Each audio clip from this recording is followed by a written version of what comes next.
Hello everyone, welcome back to the channel. In today's video, I'm going to show you how to use United Healthcare Ucard at Walmart store. So it's a very simple and easy thing to do. You just have to go to the Walmart store and you just have to simply purchase your favorite items there. Now you can shop any of the 55,000 retail locations, including Walmart. So for the full list of the participating stores, you can sign in and visit the store finder on the UCard hub. Now at the checkout, there are two ways to use the UCard.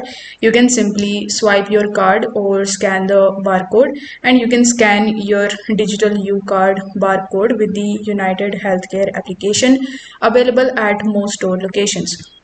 You can also pay eligible utility bills in store at your local Walmart money center if utilities are covered by your benefit. So you can simply use your U card the same way you use the credit or debit card at the Walmart store. If this video helped you out, don't forget to like the video and subscribe to the channel. Thank you so much for watching.